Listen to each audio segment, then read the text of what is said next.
यह कहानी एक ऐसे कांड पर आधारित है जिसने संपूर्ण क्रिकेट जगत को हिलाकर रख दिया था। हमेशा मुस्कुराने वाले बुमराह आखिर लॉर्ड्स में गुस्सा क्यों? पहली बार बुमराह का अलग रूप देखने को मिला।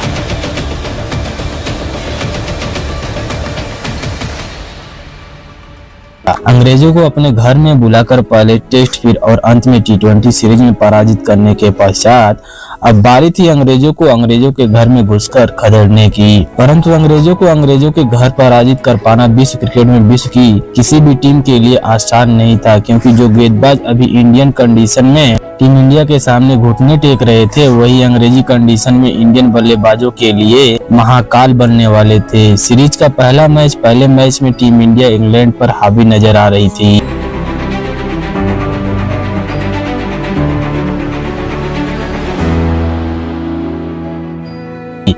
परंतु बारिश के बाद सारा खेल बिगड़ जाता है। अब बारी थी क्रिकेट के मक्का यानी कि लॉर्ड्स की। 1982 से अपराजित लॉर्ड्स का यह मैदान अंग्रेजों के लिए एक वरदान साबित हो रहा था। दुनिया भर की टीमें यहाँ इस मैदान पर आती तो जरूर थी, लेकिन अंग्रेजों के सामने इस मैदान में झुके हुए उनके सर इंग्लैंड की शक्ति को प्रकट कर रहे थे, क्योंकि इस किले को भेद पाना दुनिया के लिए असंभव होते चले जा रहा था। और ऐसे में इस मैदान पर खेलना टीम इंडिया के लिए आसान नहीं था। 12 अगस्त 2021 दोनों टीमों के कप्तान लॉर्ड्स के ऐतिहासिक मैदान में टॉस के लिए आ चुके थे। सिक्का मैदान पर उछाला गया। टॉस जीतकर अंग्रेजी कप्तान जो रूट ने पहले गेंदबाजी करने का फैसला सुनाया। इस फैसले के सम्मान में टीम इंडिया रोहित और केएल राहुल के साथ मैदान में उतर जाती है। रविंसन और एंडरसन के सामने लॉर्ड्स के इस ऐतिहासिक मैदान में ये चुनौती आसान नहीं होता है, और ऐसे में जेम्स एंडरसन का इस मैदान में ये ट्रैक रिकॉर्ड इंडियन क्रिकेट प्रशंसकों का दिल दहला रहा था। परंतु रोहित और केएल राहुल एंडरसन की खुली चुनौती को स्वीकार करने के लिए मैदान पर उतर चुके थे और 126 रनों तक इन दोनों ने इंग्लैंड के हर कठिन सवाल का जवाब अपने अंदाज में देना शुरू कर दिया था। दोनों के बल्ले से अर्धशतक आ चुका था। रोहित का बल्ला अब 83 व्यक्तिगत स्कोर पर पहुंच चुका था, परंतु एंडरसन की ये बॉल रोहित के सपनों पर भारी पड़ी। एक अच्छी शुरुआत के बाद अब टीम इंडिया अपना पहला विकेट खो चुकी होती है। महज 24 रनों का इजाफा होता है कि इसके बाद टीम इंडिया का दीवार चेतेश्वर पुजारा एंडरसन के सामने चरमरा जाता है। एंडरसन का अनुभव टीम इंडिया पर अब धीरे धीरे भारी पड़ते चले जा रहा था। ऐसे में एंट्री होती है किंग विराट दी किंग कोहली की। जिस बैटल का इंतजार संपूर्ण विश्व कई सालों से कर रहा था, वो युद्ध, वो पल, वो वक्त अब दुनिया के सामने था। 150 पर दूसरा विकेट खोने वाली टीम इंडिया अंग्रेजों पर पलटवार कर चुकी थी। केएल राहुल के साथ कोहली की साझेदारी टीम इंडिया को एक मजबूत स्थिति तक पहुंचा दिया, परंतु रविंसन की ये बॉल और कप्तान कोहली की एक गलती और इस गलती के साथ पूरे मैच का समीकरण ही बदल चुका था। कोहली के बाद टीम इंडिया के बैक टू बैक अपने विकेट खो रही थी। एक छोर से केएल राहुल टीम इंडिया के लिए रणवीर बनकर खड़े होते हैं, वहीं दूसरे छोर से टीम इंडिया के अदर बल्लेबाज टीम इंडिया के लिए रणछोड़ बन चुके थे। एक छोर से लगातार विकेट पर विकेट गिर रहे थे, वहीं दूसरे छोर से राहुल अपने शतक को पार कर चुके थे। 336 पर टीम इंडिया के साथ विकेट खो चुके थे और 364 रनों तक पहुंचते पहुंचते टीम इंडिया ऑल आउट हो जाती है। टीम इंडिया के हाईएस्ट स्कोर रहे केएल राहुल ने 250 गेंदों में 129 रन बना पाए, वहीं हिटमैन के बल्ले से महज 83 रन ही आया था। ये रहा टीम इंडिया के बल्लेबाजों का स्कोर कार्ड। विराट ने भी 103 गेंदों में महज 42 रन ही बनाए हुए थे, और ये रहा इंग्लैंड के गेंदबाजों का स्कोर कार्ड।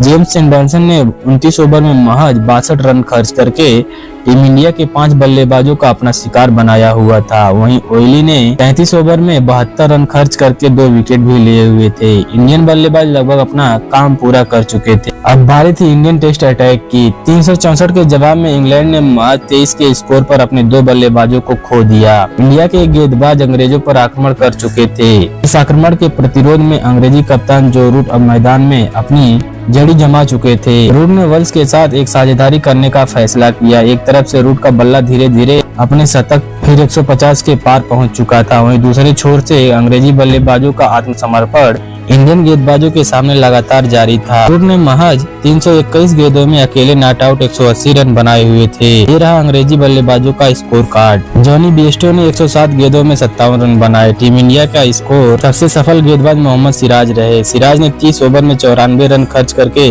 4 विकेट लिए। वहीं ईशांत शर्मा ने 24 ओवर में 69 रन खर्च करके अंग्रेजों के 3 बल्लेबाजों को शिकार बनाया हुआ था। इंग्लैंड अब टीम इंडिया से महज 27 रनों से आगे था। ऐसे में टीम इंडिया को अब जरूरत थी एक धड़क धांसू शुरुआत की। अपने इसी उम्मीद के साथ इंडियन बल्लेबाज लॉर्ड्स के इस ऐतिहासिक मैदान में एक बार फिर से बल्लेबाजी करते हुए नजर आते हैं। परंतु मार्क ने पहली पारी के शतक वीर केएल राहुल को आउट करके टीम इंडिया की उम्मीदों पर पानी फेर देता है। बाद में रोहित भी महज 21 के स्कोर पर टीम इंडिया का साथ छोड़ चुके होते हैं। देखते ही देखते धीरे धीरे 167 के स्कोर पर आधी टीम इंडिया पवेलियन से मैच देख रही होती है। रहाड़े के अलावा कोई भी इंडियन बल्लेबाज अंग्रेजी गेंदबाजों के सामने टिकने का नाम नहीं ले रहा होता है। पहली पारी में अंग्रेजों के सामने अपनी लड़ाई लड़ने वाले इंडियन बल्लेबाज दूसरी पारी में वही बल्लेबाज अंग्रेजों के सामने घुटने टेकते हुए नजर आ रहे थे। एक अच्छी शुरुआत के बाद एक बार फिर से एक अच्छा खासा टेस्ट मैच अब टीम इंडिया से दूर जा रहा था। इंडियन बल्लेबाज अंग्रेजी पेस अटैक के सामने घुटने टेकने को मजबूर थे।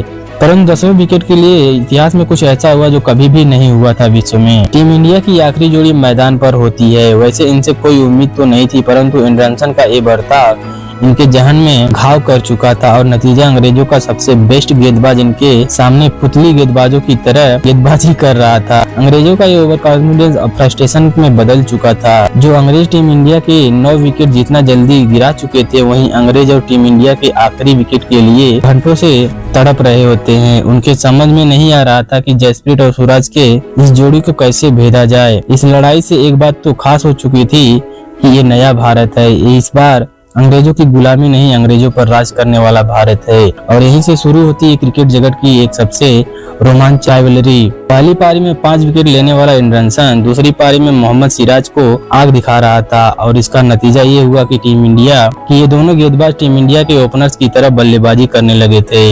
इन दोनों ने अंग्रेजों के हर गेंदबाज को बेधड़क और कई घंटों तक दौड़ाया। इनके डिफेंस को भेद पाना अंग्रेजी गेंदबाजों से बाहर चल रहा था। ऐसे में अब किंग कोहली को भी समझ आ चुका था कि इन दोनों का ये विकेट अब अंग्रेजों के बस के बाहर की बात है। ऐसे में किंग कोहली ने अपनी पारी घोषित कर दी। टीम इंडिया के लिए दोनों बल्लेबाज आखिरी विकेट के लिए 90 रनों की साझेदारी कर डालते हैं। कोहली ने टीम इंडिया की इस पारी को 298 रनों पर डिक्लेयर कर दिया। ऐसे में कोहली के इस डिसीजन पर दुनिया के कई क्रिकेट पंडितों ने कई सवाल उठाए। दुनिया भर के क्रिकेट दिग्गज कोहली के इस फैसले से नाखुश, परंतु किंग कोहली वो किंग था, उसे फर्क नहीं पड़ रहा था कि दुनिया उसके बारे में क्या सोच रही है। ये रहा दूसरी पारी में टीम इंडिया के बल्लेबाजों का स्कोर कार्ड। दूसरी पारी में टीम इंडिया की ओर से अजिंक्य रहाणे ने 146 गेंदों में 61 रन बनाए हुए थे।